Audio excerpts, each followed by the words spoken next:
Dr. Dodi Susanto SH MSI. Beliau adalah staf ahli BNPT bidang ideologi Badan Penanggulangan Terorisme. Selamat sore, Pak. Selamat sore, Bung Ihsan. Selamat sore, pendengar RRI yang budiman. Iya. Apa kabar, Pak? Sehat ya? Alhamdulillah sehat. Iya. Tadi tidak sempat terkejut adanya gempa, Pak, yang terjadi yang kena sedikit rasanya tuh gimana? Oh, belum, biasa aja. Biasa aja, jadi nggak sampai terkejut, Pak ya. Belum. Nah, Pak, BNPT ini sebenarnya mungkin bagi anak muda agak asing mendengar BNPT. Mungkin kita informasikan dulu kepada sahabat kreatif di rumah, BNPT sebenarnya apa sih, Pak? Terima kasih, Bung Ihsan. Selamat sore pendengar RRI Makassar yang budiman. Badan Nasional Penanggulangan Terorisme adalah lembaga pemerintah yang didirikan untuk menciptakan iklim dan situasi aman, damai, harmoni di negeri kita. Badan Nasional Penanggulangan Terorisme memang dihadirkan bukan hanya punya visi dan misi lembaga, tetapi punya tujuan lebih luas lagi, menciptakan kawasan aman, damai, harmoni di Indonesia. Kawasan aman, damai dan harmoni. Karena itu di dalam tugas-tugas pokok dan fungsinya BNPT senantiasa menyemangati inisiatif, menyemangati kegiatan dan menyemangati program-program yang nafasnya itu ingin menciptakan aman, damai, harmoni dalam kehidupan bermasyarakat, berbangsa dan negara. Karena itu di dalam penata laksanaan kegiatan itu kami sering kali melakukan sinergisasi, kolaborasi dengan semua kalangan, termasuk dengan RRI sore hari ini, di mana kita berkesempatan untuk mengelola satu isu yang sangat menarik tentang pencegahan radikalisme. Radikalisme itu sendiri sebenarnya konotasinya itu adalah satu paham, satu gagasan di mana mereka memaksakan kehendak dan keinginannya kepada pihak lain, tapi dengan satu program dan gerakan kekerasan. Itu radikalisme. Nah, radikalisme dalam perwujudannya itu memang senantiasa berdekatan dengan kekerasan. Jadi setiap upaya-upaya pengisian dari kegiatan radikalisme itu ada ya memang ada stigma yang melekat seolah-olah terkait dengan agama. Padahal sesungguhnya tidak ada. Tidak ada. Radikalisme sama sekali tidak korelatif dengan stigma. Nah, karena ini banyak sekali kasus, Pak ya, di luar itu dihubungkan dengan agama. Nah, katanya memang agama mengajarkan tentang itu. Padahal seharusnya tidak. Tidak. Bagian terbesar dari kesalahan itu adalah proses krisis ilmu pengetahuan yang memang itu mengejala secara fenomena. Kenapa? Biasanya orang-orang yang tidak kurang cakap dalam ilmu pengetahuan itu gampang menerima sesuatu yang sifatnya new atau baru gitu. Nah, agama akhirnya menjadi topeng, menjadi kamuflase dalam rangka membenarkan tindakannya gitu. Jadi seringkali penggunaan ayat-ayat itu juga dijadikan alasan mereka untuk membenarkan tindakannya. Nah, di sisi inilah sebenarnya pekerjaan besar BNPT itu adalah mendorong agar masyarakat dan bangsa ini itu pro pada ilmu pengetahuan gitu. Nah, pro pada ilmu pengetahuan itu adalah salah satu tahapan dan jembatan untuk menciptakan masyarakat aman, damai dan harmoni. Dalam dimensi itu pencegahan radikalisme sebenarnya adalah pekerjaan besar bangsa ini gitu. Karena dia tidak pertama ya. Sebenarnya kata radikal itu sendiri sebenarnya adalah normatif saja. Karena radik itu kan katanya akar. Jadi radik itu dari bahasa Yunani itu artinya akar. Nah, sebenarnya kalau proses orang menguasai sesuatu hal yang baik dan optimal, itu juga kita bisa menyebut kamu tuh radikal bidang misalnya pengelolaan kulinerisasi, radikal bidang ini. Tetapi ketika dia menjadi isme, itu ada lompatan kekerasan. Itulah yang kadang-kadang penempatan kalimat itu juga menjadi kasana publik. Jadi radikalisme selalu nafasnya kekerasan, terorisme dan sebagainya. Itu yang barangkali secara perlahan-lahan mencerdaskan pengetahuan itulah tugas RRI untuk bagaimana masyarakat lebih bisa membedakan kata-kata radikal dengan radikalisme. Itu penting sekali itu karena kadang-kadang tujuannya sebenarnya dia ingin menunjuk kata-kata orang itu sangat menguasai.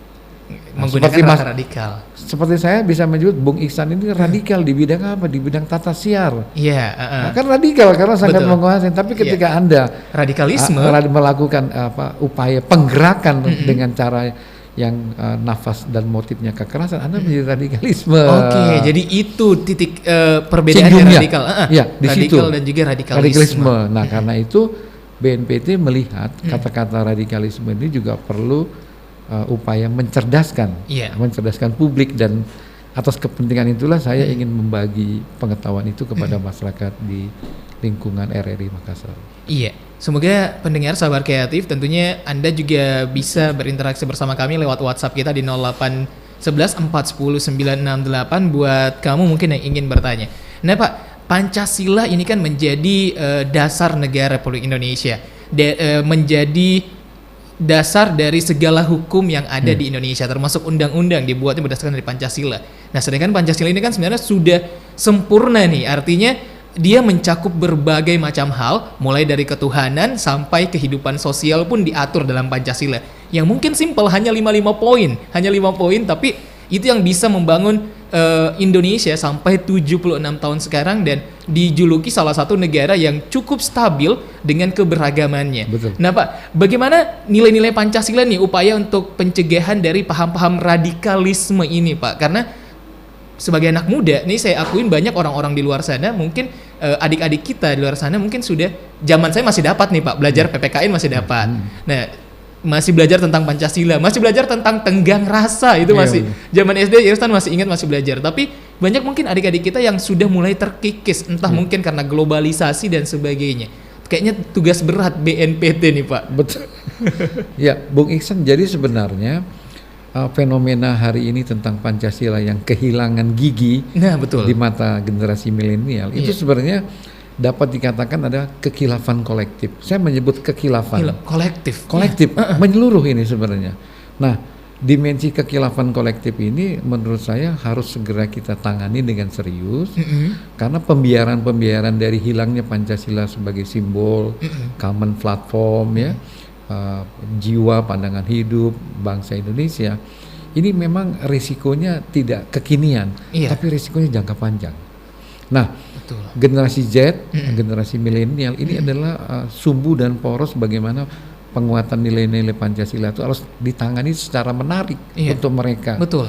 Karena itu BNPT berkepentingan memanfaatkan forum digital, digital itu untuk bagaimana menanamkan nilai-nilai Pancasila yang menarik di kalangan generasi milenial. Kita punya banyak program, misalnya ada filosofi untuk negeri, bagaimana anak-anak generasi milenial itu happy dengan filosofi. Karena gini, salah satu kelemahan Pancasila di dalam kehidupan bermasyarakat berbangsa, dia baru sebatas ideologi. Jadi orang kalau disebut Pancasila, satu, ketuhanan yang Maha Esa dengan lambang bintang. Dua, kemanusiaan yang adil dan beradab dengan lambang rantai baja.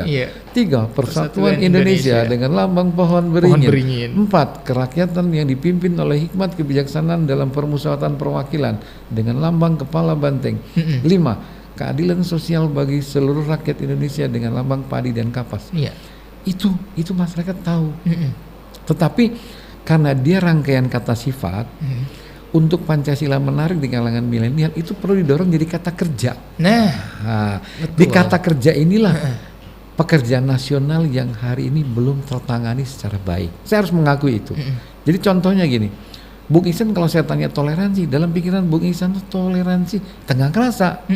Tapi kalau didorong menjadi kata kerja, toleransi itu tenggang rasa, orang lain, etika rukun akur, norma saling interaksi. Itulah kata kerjanya. Nah, kenapa itu penting? Lebih mudah dipahami. Lebih mudah. Kenapa kata kerja itu kurang menarik? Karena produser-produsernya di Indonesia itu memang tidak banyak yang mau sungguh-sungguh untuk menanamkan kata sifat jadi kata kerja. Nah, kenapa kelemahan Pancasila di mata milenial? Karena dia seperti simbol. Seperti simbol. Padahal kalau Pancasila didorong menjadi kata kerja atau Pancasila dijadikan ilmu pengetahuan yang disebarluaskan, ini dia akan menjadi modal hidup sosial kapital, modal sosial yang sangat luar biasa untuk apa? mempercepat tercapainya cita-cita negara proklamasi. Setuju. Yang kedua, kompak. Mm-mm.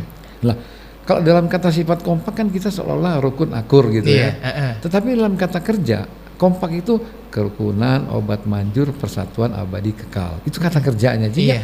Sehingga kesungguhan menjadikan Pancasila sebagai sebuah ilmu itu pekerjaan besar bangsa ini gitu loh. Betul. Kooperasi, kumpulan orang pelaku ekonomi rakyat agar sejahtera Indonesia. Nah, anak-anak milenial itu harus diberikan itu diksi, pilihan-pilihan kata, narasi-narasi yang membuat mereka sebagai insan intelektual itu bisa menganggap ini sesuatu yang top perform sehingga dia bergerak untuk membangun kolaborasi. Dari kolaborasi dia bisa menciptakan aksi dan gerakan. Contohnya anak-anak muda milenial di Makassar bisa bikin kampung Pancasila, bisa bikin kafe toleransi, bisa bikin sekolah toleransi, bisa bikin akademi Bhinneka Tunggal Ika. Jadi sebenarnya kebutuhan bangsa ini adalah mendorong ya teks-teks kebangsaan itu menjadi program kegiatan dan gerakan.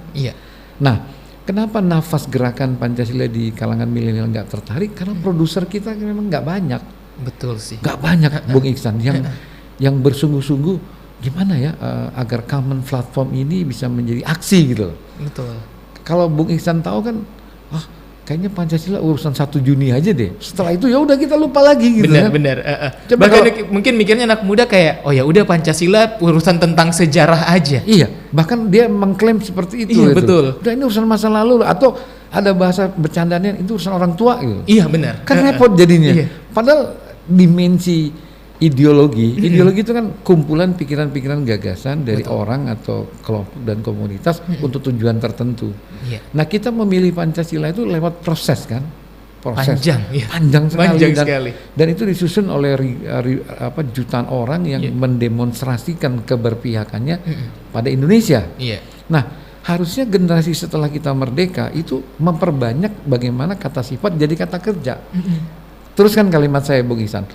Marilah kita berseru. Jawabnya Indonesia bersatu. Nah, itu kan kata sifat.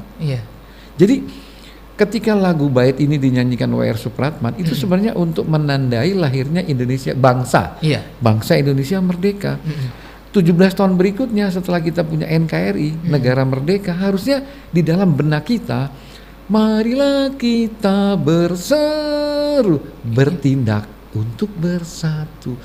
Rupanya kata kerja tindakan-tindakan itulah yang tidak dikerjakan kita. Nah, problemnya mengapa kata sifat itu hari ini belum bisa menjadi kata kerja? Sekali lagi saya katakan, kelompok-kelompok produser-produser yang menciptakan narasi itu kita memang kekurangan. Kenapa kekurangan? Karena Indonesia termasuk negara yang terlambat dalam budaya membaca. Betul. Dari 156 negara di dunia, kita nomor 3 dari bawah, indeks Iqra-nya. Betul. Tapi di sisi lain menarik, kita negara terbesar di dunia pemilik handphone. Handphone di Indonesia itu lebih dari 300 juta, padahal jumlah penduduknya hanya 270 juta.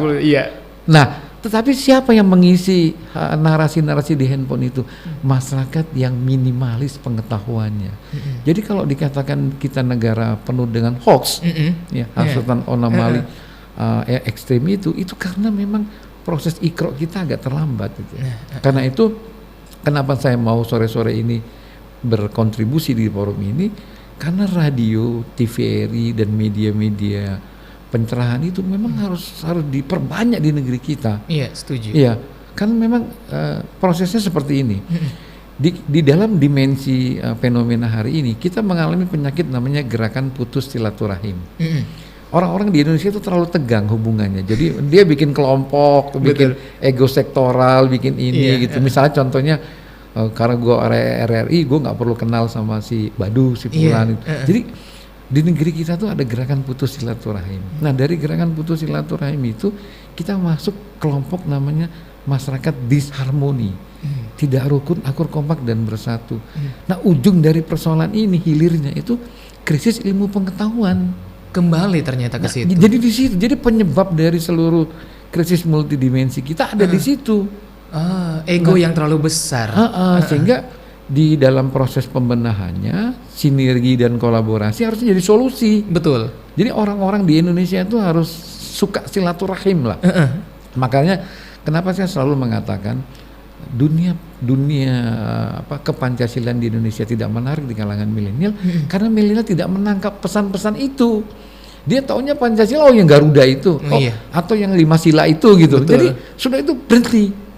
Nah, saya menawarkan yang pertama ya, dalam dimensi ini saya menawarkan 4,3 juta ASN di Indonesia harus dididik jadi guru Pancasila agar dia bisa menjadi guru bangsa di rumahnya. Betul. Misalnya yang jadi suami ke istri dan anaknya. Jadi kalau 4 juta ASN itu jadi guru Pancasila di rumah tuh setiap ketemu tuh dia bisa mendemonstrasikan cara Pancasila itu diterima di rumah. Misalnya kalau ketemu istrinya, kalau aku bilang Pancasila, jawab Indonesia. Misalnya gini, Pancasila, Indonesia, Indonesia, Pancasila, RRI kebanggaan kita. Ayo maju, maju, ayo maju, maju, ayo maju, maju.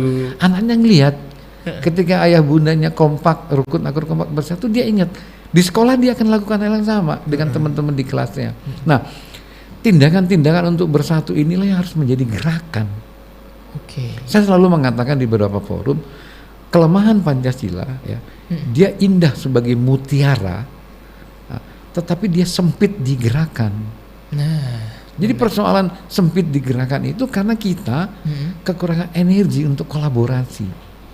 Karena itu saran saya sebaiknya RRI ya bikinlah acara namanya Selamat Pagi Pancasila. 1 menit itu selalu menyampaikan ke publik tentang Pancasila. Kemudian bikin gerakan SMS Pancasila. Apa tuh sebarkan manfaat sesungguhnya dari Pancasila. Jadi misalnya anak-anak SMA ada lomba SMS Pancasila. Sila ketiga Pancasila bunyinya apa? Temennya jawab Persatuan Indonesia. Lalu oleh Telkomsel atau perusahaan provider diberikan hadiah sehingga Pancasila tuh masuk ke ruangannya mereka. Kalau Bung Ihsan perhatikan penggunaan pulsa handphone kita hampir untuk hal-hal yang tidak produktif. Benar. Iya kan? Dukung ini Pak. Iya kan? Dukung kompetisi. Iya kan? Jadi hal-hal yang remeh-temeh menyedot energi finansial anak-anak milenial itu lebih. Kalau misalnya anak-anak milenial satu hari dia bisa spending sekitar Rp50.000 untuk percakapan-percakapan yang tidak punya muatan kebangsaan, produktivitas, efisiensi dan segala macam. Sebenarnya kita ini jadi pasar konsumen jadinya. Betul. Nah, harapan saya media seperti RRI yang sangat strategis ini harus sering-sering mengingatkan betapa mahalnya negeri ini didirikan oleh para pendiri bangsanya. Setuju. Nah, jadikan Pancasila itu menjadi sumbu poros kehidupan. Karena itu yang pertama harus dikerjakan. Ya, kita harus menciptakan berbanyak-banyak sekolah Pancasila. Yang tanpa ijazah. Sekolah Pancasila, oke. Tanpa ijazah, tanpa sertifikat. Pokoknya semua orang kalau perlu tiap RT punya sekolah Pancasila, di mana tiap hari Sabtu mereka bisa melakukan dialog setara sesama anak bangsa. Misalnya Anda jadi dokter, kita bisa bikin klinik Pancasila di kampung-kampung, kita bisa bikin kampung Pancasila, bisa bikin grup Pancasila, gugus relawan untuk pengamalan Pancasila, bisa bikin sekolah toleransi. Sekolah toleransi itu sarana edukasi kolektif, orientasi langsung, aktualisasi harmoni, toleransi, tenggang rasa orang lain, etika rukun akur, norma saling interaksi. Kita harus dorong anak-anak milenial itu agar dia suka dan bergembira dengan kata kerja itu. Karena kalau kata kerja itu mudah dilemparkan kepada teman-temannya. Betul. Tapi kalau cuma sila dan lambang itu ya anak-anak udah selesai. Ya, betul. Itu stuck di situ akhirnya. Stuck di situ aja. Nah, dugaan saya, feeling saya, kenapa milenialistik kita nggak suka dengan Pancasila? Guru-guru kita kurang terampil untuk menciptakan kata kerja itu. Betul. Nah, contohnya gini, kenapa koperasi nggak populer di kalangan generasi milenial? Karena orang tidak bisa memahami kata kerjanya. Koperasi, kumpulan orang pelaku ekonomi rakyat agar sejahtera Indonesia. Ciptakan itu, Mas. Diksi-diksi yang membuat seperti itu ya. Agar anak-anak milenial itu lebih heavy lah dengan Pancasila. Gitu. Oke. Nah Pak, berbicara kembali tentang menjadikan Pancasila itu sebagai landasannya kita. Nah, itu dan menciptakan kalimat-kalimat kerja yang akhirnya bisa dipahami oleh adik-adik kita nih. Betul. Yang mendengarkan kita dan juga anak-anak muda yang mendengarkan kita. Nah, sebenarnya penguatan nilai Pancasila untuk remaja ini kan sebagai dasar kita udah banyak nih seperti Bapak bilang tadi menggunakan kalimat-kalimat kerja untuk menjadikan sebagai dasarnya. Untuk memperkuat itu Pak, itu gimana sih caranya? Satu-satunya yang susah yang paling memungkinkan itu ciptakan keteladanan. Contoh. Anak-anak zaman sekarang itu kan enggak suka diguruin. Betul. Nah, karena itu mari kita gerakan gerakan ibu bangsa dan bapak bangsa. Ibu bangsa dan bapak bangsa. Jadi tidak cukup ibu rumah tangga dan kepala keluarga. Jadi semua pasangan suami istri di Indonesia itu harus mendengarkan satu motif baru dalam rangka mendekatkan Pancasila ke milenial. Biar jadi ibu bangsa dan bapak bangsa. Jadi kita ciptakan rumah-rumah kebangsaan di rumah-rumah kita. Misalnya tiap jam 5 pagi itu tetangga-tetangganya diajak nyanyi lagu Garuda Pancasila. Garuda Pancasila, akulah pendukungmu, patriot proklamasi, sedia berkorban untukmu. Pancasila dasar negara, rakyatnya adil makmur sentosa, pribadi bangsaku, ayo maju, maju, ayo maju, maju, ayo maju, maju. Nah, narasi-narasi heroik seperti ini, Pas, kalau kita lihat ini kurang, Mas.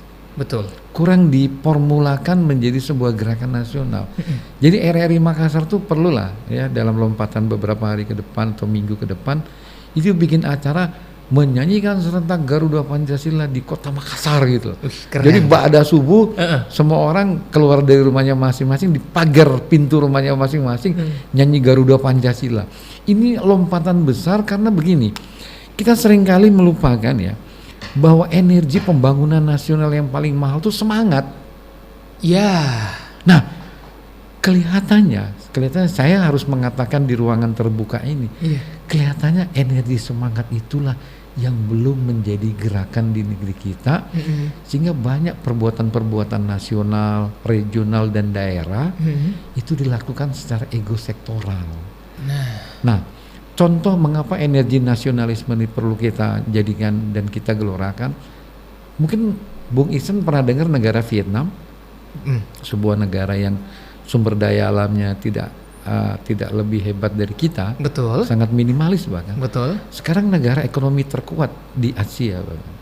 Hanya karena mereka tiap hari menyanyikan lagu Cepatlah Jaya Vietnam, Dong Tung Rong. Satu bait saja. Tapi itu dinyanyikan oleh seluruh masyarakat warga Vietnam tiap hari. Jadi kalau dia ketemu, berinteraksi, dia tuh tidak lagi tanya suku, agama, ras, antar golongan, tapi dia tanya, aku punya tanah 500 meter, you punya apa? Oh, aku punya kambing. Udah, kambingmu kita kolaborasikan di sini, kita bikin industri ternak kambing, nanti hasilnya kita bagi 2, lalu dia bikin koperasi. Sehingga membesar. Karena hatinya itu sudah ikat oleh cita-cita persatuan nasionalnya. Dan ini salah satu faktor yang membuat Vietnam menjadi salah satu negara yang cukup tangguh melawan pandemi COVID-19 kemarin. Itu, Pak. Karena dari hatinya mereka menyatukan prinsip itu. Kemudian negara-negara maju, ya, dari 33 negara maju di dunia, itu 90% lebih hidup dengan energi nasionalismenya. Anda mau sebut Jepang, Anda mau sebut Korea, itu Anda mau sebut Jerman, betul. Anda mau sebut Rusia sekalipun, Cina, semua nasionalismenya tinggi, betul. Nah, kita padahal dididik oleh prinsip heroisme yang sangat luar biasa. Jadi ketika kita ingat bagaimana gerakan elemen negeri tumbuhkan aktivitas kepahlawanan itu, kita negara yang penuh nilai-nilai kepahlawanan itu. Sayangnya karena itu semua masih di dalam klaster kata sifat. Jadi orang-orang di Indonesia itu merasa dia nggak perlu lah, aku nggak perlu lah, itu bukan pekerjaanku, bukan tugas kita. Bahkan dia ngomong itu urusan TNI, betul. Itu urusan Polri. Nah, kata-kata melempar ini akhirnya menjadi gulungan-gulungan persepsi dan akhirnya menjadi keyakinan publik. Nah, ini perlu diluruskan. masyarakat milenialistik ini perlu diluruskan bahwa tanggung jawab sejarah negeri ini itu juga tanggung jawab mereka. Iya. Jadi hari ini mereka harus misalnya menjadikan buku sebagai mahkota hidupnya dia. Jadi kalau dia berangkat ke sekolah, pulang dari sekolah, buku dia genggam di angkot, di mobil, di motor, dia bisa lihat-lihat itu semua. Itu harus dijadikan gerakan nasional, karena satu-satunya pilihan bangsa ini bisa maju itu kalau generasi milenial hobi membaca. Jadi hobi membaca itu dia harus diciptakan, memang dia harus ciptakan, tidak bisa nggak diciptakan, karena kalau di rumah nggak punya perpustakaan dia sudah malas itu, ya toh? Dia langsung pindahkan ke handphonenya dia. Di handphonenya dia narasi-narasinya banyak hoax semua, karena kan semua jadi sutradara semua. Betul. Orang pemilik handphone di Indonesia itu nggak pernah dididik jadi sutradara semua dia. Iya. Apa pikirannya ini dia tulis aja di situ. Dia masukkan ke platform media sosial, menjadi isu gosip, percakapan yang kadang-kadang buang-buang waktu. Tetapi karena yang ngerjakan ratusan juta orang, akhirnya menjadi budaya. Nah, buat saya budaya tidak cinta membaca ini salah satu faktor yang ikut melemahkan juga Pancasila menarik di kalangan generasi milenial. Karena kita tidak pernah mendorong Pancasila sebagai ilmu pengetahuan. Gitulah Bung Ihsan. Ini sangat menarik sebenarnya perbincangan kita, sahabat kreatif. Tapi sebelum saya lanjut, saya akan lewatkan ada beberapa hal dulu nih. Innalillahi wa inna ilahi roji'un. Siapa yang meninggal, Pak RT? Itu Bu, bapak yang baru ngontrak di kampung kita ini. Saya baru dapat laporan dari warga kita, katanya meninggal karena bom bunuh diri. Berarti Bapak itu teroris, Pak RT? Ya, seperti itulah Bu. Makanya Bu, mari Ki sama-sama awasi lingkungan tak. Jangan sampai ada teroris yang menyusup. Laporkan Ki Bu ketika ada yang mencurigakan. Iya, betul sekali itu Pak RT, betul sekali. Terorisme adalah musuh bersama. Mari menjaga keutuhan NKRI. Pokoknya saya tidak setuju. Demi kebaikan warga, BBM harus turun. Kita demo. Saya tidak setuju. Demo bukan solusi. Kalau jalanan macet, masyarakat juga yang susah. Pokoknya kita harus demo. Kita tutup semua jalur. Demo. Ayo demo. Hei, Bung, sudah tidak zaman lagi cara radikal. Itu bukan mencari solusi, malahan membuat masalah baru. Tapi semuanya, sebaiknya kita semua tidak bertindak radikal karena memicu konflik masyarakat. Ada baiknya kita bicarakan dengan kepala dingin sesuai adat kita, yaitu tudang sipuluh. Stop radikalisme karena mengancam keutuhan Negara Kesatuan Republik Indonesia. Iklan layanan masyarakat ini disampaikan oleh Radio Republik Indonesia Makassar. Kembali sahabat kreatif bersama Irsan Lipit dan tentunya masih bersama dengan Profesor Dr. Dodi Susanto SHMSI. Masih mengobrol tentang ideologi Pancasila yang memperkuat kita sebagai remaja dan juga anak muda. Nih Pak, ini kan sudah kurang lebih 15 menit, masih ada 15 menit perjumpaannya kita nih Pak. Tentunya masih pengen Irsan menggali tentang Pancasila. Tapi itu kan tadi sudah banyak dasar-dasarnya yang kita bahas. Bagaimana Pancasila seharusnya yang ada di Indonesia. Nah saya mau sedikit ke implementasi nih Pak. Sedikit implementasi. Di media sosial, seperti tadi sudah disinggung sebelumnya, banyak anak muda, generasi milenial, generasi Z yang akhirnya menjadi produser sendiri, menuangkan, bagus sih sebenarnya mungkin idenya, ingin menuangkan ide yang ada di kepalanya, tapi sayangnya tidak ada landasan ilmu yang benar, dan akhirnya ya begitu, banyak hoax dan tingkat minat baca Indonesia yang masih rendah, akhirnya kemana-mana deh akhirnya ini dampak-dampaknya Pak. Nah itu bagaimana akhirnya BNPT sebagai Bapak sebagai tenaga ahli ini melihat fenomena yang kayak begini. Media sosial ini kan kayaknya besar banget nih Pak. Betul. Bahkan pengaruhnya sebagai anak muda kan pengguna yang cukup besar. Milenial dan juga generasi Z paling besar penggunanya di media sosial. Dan akhirnya banyak generasi di atasnya kita dan generasi di bawahnya kita ikut gara-gara hal-hal seperti itu. Termasuk dengan informasi-informasi hoax dan juga radikalisme dalam situ Pak. Ya. Sebagai lembaga kita memang melakukan multi pendekatan kepada kondisi seperti ini. Yang pertama, karena kita era digital, ya kita akan menggunakan banyak influencer-influencer yang hari ini masa pengikutnya banyak. Seperti tokoh-tokoh publik kita yang di dunia seni peran, ya itu kita gandeng juga dalam proyek kemitraan BNPT. Iya. Seperti artis-artis, ya orang-orang yang punya follower banyak, itu kita ajak, dan kita ajak untuk menuangkan narasi-narasi tentang gerakan harmoni melembutkan hati. Itu memang Harmoni melembutkan hati. memang itu kita buat kalimat yang agak sedikit puitis, agar anak-anak milenial apa sih itu gerakan harmoni melembutkan hati. Nah, karena radikalisme kan dari kekerasan hati gitu. Nah, melembutkan hati itu kan butuh proses. Nah, ketika butuh proses itu, kita ciptakan ruang namanya Klinik Pancasila. Klinik Pancasila. Klinik Pancasila itu akronim juga sebenarnya. Iya. Konsultasi langsung ideologi negara Indonesia Kesatuan berdasarkan Pancasila. Jadi ada dialog setara antara dokter dengan pasien. Tapi setelah kurun waktu tertentu gantian yang jadi pasien jadi dokter, dokter jadi pasien. Misalnya begini, Pak Dokter, di Indonesia kan banyak agama. Jadi kalau kita bikin peraturan dasarnya agama apa dong ya? Nanti terjadi dialog setara itu kan. Nanti dokter, oh tidak, kita tidak berdasarkan jumlah pemeluk agamanya, tapi kita berdasarkan sila pertama Pancasila, Ketuhanan Yang Maha Esa. Lalu bagaimana untuk merumuskan aturan-aturan yang bagus itu? Kita menggunakan sila keempat Pancasila, musyawarah mufakat. Jadi implementasi nilai Pancasila itu memang dicoba didekatkan dengan generasi milenial dengan cara-cara yang atraktif, yang menarik.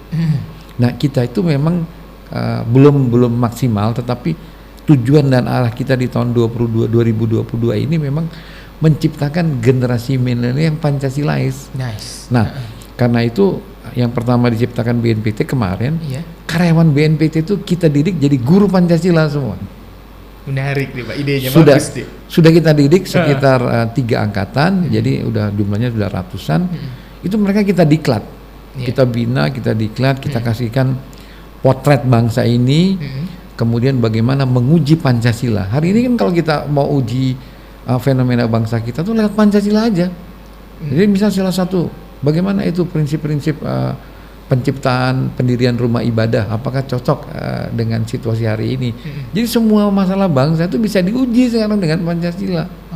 Sila kedua itu bagaimana kalau Palang Merah Indonesia ingin butuh donor darah, apakah Anda tertarik untuk menyumbangkan darah Anda? Itu kan juga pengujian Pancasila. Betul, iya.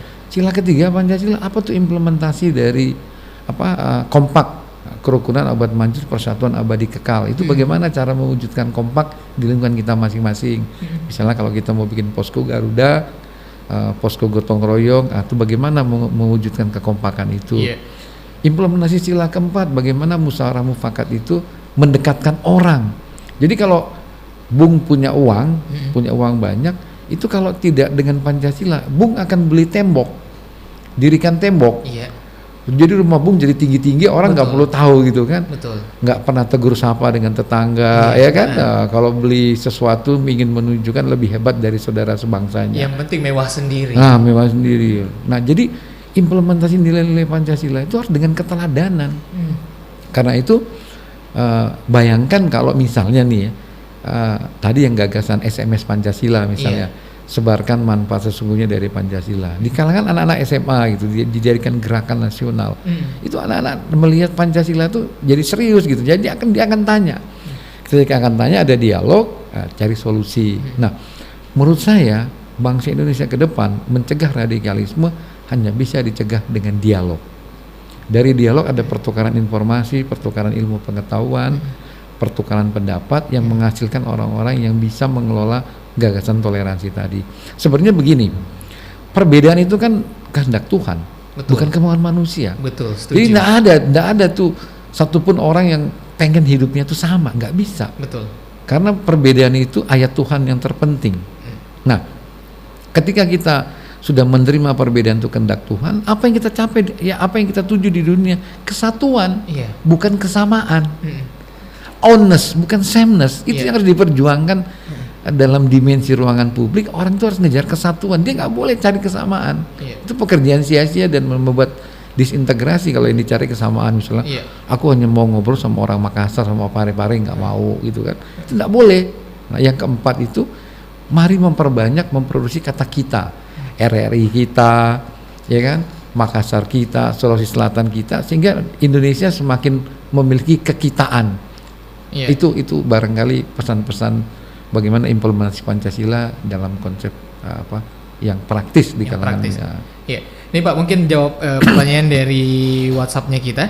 Saya Valdi, selamat sore, mau tanya, selain memanfaatkan digitalisasi, apa ada program-program khusus yang dilakukan oleh BNPT untuk menguatkan ideologi Pancasila pada generasi muda atau milenial dan juga generasi Z seperti kami? Terima kasih. Ya, yang pertama kita punya program namanya pelatihan duta damai. Jadi anak-anak muda, anak-anak milenial kita bina agar dia menjadi duta damai di lingkungannya untuk menawarkan prinsip aman, damai, harmoni itu.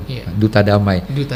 Duta damai kita dirikan di tiap provinsi dan itu tiap 1 bulan sekali anak-anak SMA itu kita didik di satu camp, kita berikan pendekatan kebangsaan kepada mereka dan akhirnya mereka menjadi duta damai di lingkungannya masing-masing. Menarik Pak, kan selama ini kita kenalnya duta wisata, duta pendidikan. Betul lah. Nah, duta damai ini belum ada nih Pak. Iya, dan saya berharap di Makassar itu lewat forum koordinasi penanggulangan terorisme kita akan ciptakan generasi duta damai di semua anak-anak muda. Amin. Mudah-mudahan RRI nanti jadi sponsornya juga. Mudah-mudahan. Karena kalau Pro 2 sendiri kita sebenarnya sudah aktif kayak kerjasama dengan duta pendidikan, duta pariwisata, kita sering undang untuk ngobrol. Dan kalau ada duta damai ya pasti kita akan ngobrol. Fadil yang tanya tadi kita lantik aja hari ini jadi duta damai pertama. Bisa ya. Silakan buat Anda mungkin yang masih ingin mengirimkan pertanyaan 0811 410 968 di WhatsApp-nya kita. Tentunya menarik sekali perjumpaannya kita pada sore hari ini pendengar. Sayangnya waktu yang cukup membatasi, sekarang sudah pukul 17 bergeser 10 menit. Nih Pak, terakhir mungkin 5 menit terakhir untuk closing statement, apa yang ingin Bapak sampaikan kepada generasi mudanya kita, sahabat kreatif yang di rumah, agar terhindar dari radikalisme atau memperkuat rasa Pancasilais kepada hatinya mereka. Yang pertama, ciptakan motivasi, jadilah pahlawan. Anak-anak muda itu harus jadi pahlawan. Pahlawan untuk dirinya, untuk keluarganya, untuk masyarakatnya, untuk bangsanya. Cita-cita menjadi pahlawan itu penting dan yang pertama harus dikelola oleh anak-anak muda kita itu belajar dari biografi orang-orang besar di Indonesia. 191 pahlawan nasional misalnya dari Bapak Andi Jema, Andi Mapacuki ya, Lama Dukeleng, Daeng Riseju, Andi Sultan Abdullah, Sultan Hasanuddin, tokoh-tokoh pahlawan itu baca biografinya, ambil intisarinya dan ciptakan idola-idola itu dari hati, sehingga perjuangan ke depan itu mereka mencintai kemanusiaan. Radikalisme itu adalah orang-orang yang tercerabut dari cinta kasihnya, gitu. Jadi dari cinta kasihnya, padahal manusia itu kan dari kata harmoni sebenarnya. Harmoni itu kan mencintai saudara sebangsanya, gitu. Nah itulah yang harus didorong oleh anak-anak muda hari ini. Misalnya yang hari ini lupa temennya ulang tahun, SMS gitu kan. Jadi upayakan memperbanyak terus kebaikan-kebaikan. Nah dari situlah anak-anak itu bisa mengerti bahwa melukai, bahkan menyakiti, membuat rusuh. Karena teror itu kan tindakan ekstra radikal yang orientasinya rusuh. Itu teror. Nah supaya mereka tidak terjebak pada narasi dan diksi-diksi yang sifatnya menyimpang itu, mereka harus punya budaya menghangatkan hubungan. Jadi dengan teman tuh kita harus hangat, ya harus akrab. Dan jangan menyendiri, karena menyendiri itu membuat pola hidup jadi inklusif, menutup diri, dan akhirnya ketika ada pikiran-pikiran yang kurang pas, mereka nggak punya guru dan teman curhat, mereka bisa mengambil keputusan yang keliru. Ketemu sama orang yang punya kemampuan untuk mendorong membrainwash sehingga dia akhirnya menjadi kelompok radikalisme, bahkan bisa melakukan sesuatu. Disampaikanlah ayat-ayat kalau kamu bunuh ini, kamu masuk surga dan segala macam. Nah ini perlahan-lahan harus disampaikan ke generasi muda. Jadi dari rumah ciptakan kehangatan hubungan, sering SMS kalau temennya ulang tahun, sering banyak membangun gerakan-gerakan kolaborasi, sinergi ya, hobi olahraga, kemudian cinta seni, itu bagian dari pencegahan radikalisme. Dan juga kalau bisa di Makassar kita dirikan sekolah toleransi. Supaya anak-anak juga bisa menjiwai toleransi secara aplikatif gitu. Begitu Bung Saya berbahagia bisa berbagi cerita sedikit pada forum yang terhormat ini, dan saya doakan RRI Makassar jaya. Amin.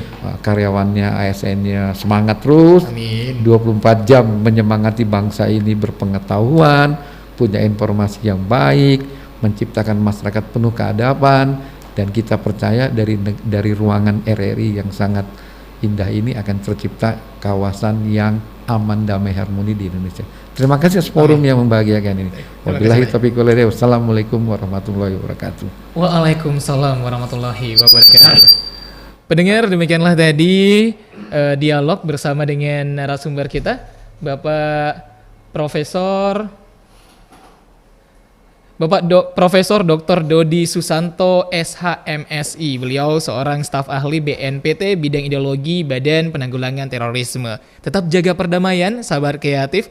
Jangan lupa untuk bisa menciptakan keadaan yang damai dan juga harmonis. Aman, damai, dan juga harmonis. Saya Ersan Lipit, pamit undur diri. Wassalamualaikum warahmatullahi wabarakatuh. Hei saudaraku, siapapun kamu, tua, muda, hitam, putih, rambut keriting, hidung mancung, mata sipit, semua sama, tiada yang beda.